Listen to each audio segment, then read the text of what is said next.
Ya baik, selamat siang buat teman-teman semua, khususnya untuk teman-teman saya yang ada di wilayah timur ya, yang mempertanyakan berkaitan dengan evaluasi teknis perhelatan, di mana ada peserta yang menyampaikan jenis berbeda, namun di dalam daftar isian peralatan ya dia menyampaikan percis ya persyaratan yang dituangkan oleh Pokja pemilihan ke dalam lembar data pemilihan. Nah, contohnya misalkan di dalam LDP, Pokja berdasarkan persyaratan PPK telah menetapkan jenis, kapasitas, dan jumlah.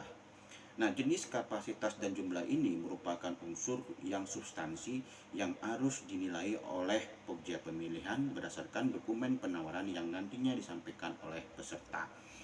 Semisal contoh, ya, pada saat Pokja pemilihan menetapkan persyaratan jenis yaitu dump truck, lalu kemudian jumlah 2 unit, kapasitas misalnya 0,5 meter kubik.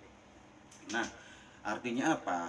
Persyaratan ini merupakan persyaratan teknis minimal mengacu kepada instruksi kepada peserta di 28.12.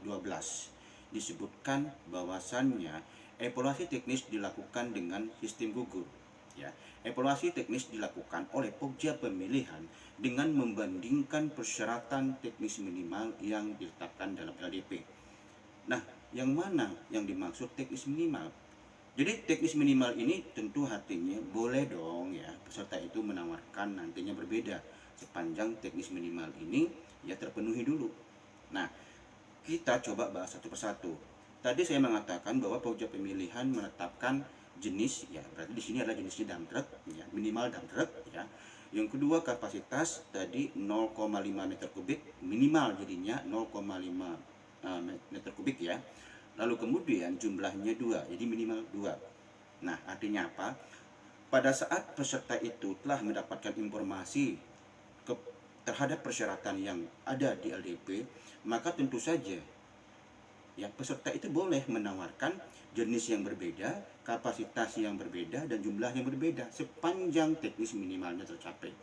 Nah, kasus yang terjadi, si peserta ternyata menyampaikan percis ya daftar isian peralatan yang di LDP disadurkan kembali ke dalam dokumen penawaran.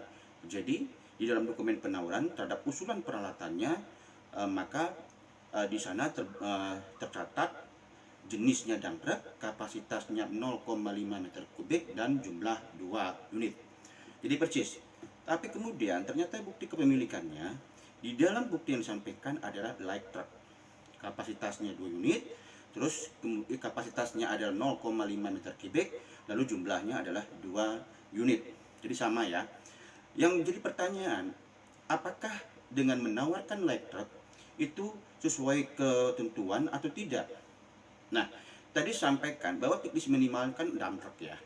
Jadi, seharusnya kalau dia menyampaikan dump truck, maka bukti kepemilikannya ada dump truck. Tetapi kalau dia menyampaikan light truck, maka usulan peralatannya adalah light truck. Nah, jadi kita jangan lalu memahami bahwa kan sama-sama metode kerjanya sama ya. Sama-sama kendaraan angkut barang misalkan. Ya sama, tetapi kita mengabaikan hal itu dulu. Ya, yang kita pastikan dulu usulannya apa. Apakah usulannya dump truck, apakah usulannya light truck, apakah usulannya truk tronton, apakah usulannya dumper truck. Nah, itu harus jelas dulu di dalam daftar isian peralatan, baru dibuktikan dengan bukti kepemilikannya. Apakah nanti dia menyampaikan usulan light truck, maka bukti kepemilikannya adalah light truck. Jadi bukan dump truck usulannya, tapi bukti kepemilikannya light truck. Nah, itu teman-teman. Jadi di dalam kita melakukan evaluasi terhadap pelatihan ya, apapun yang diusulkan oleh peserta itu dimungkinkan. Karena apa? Karena sifatnya teknis minimal. Ya, jadi teman-teman penyedia di sini juga harus hati-hati ya, jangan main copy paste terhadap persyaratan di LDP, tapi bukti kepemilikannya berbeda. Nah, itu teman-teman ya. Jadi banyak sebenarnya saya bahas terhadap peralatan, tapi kita ketemu di Jakarta. Salam pengadaan.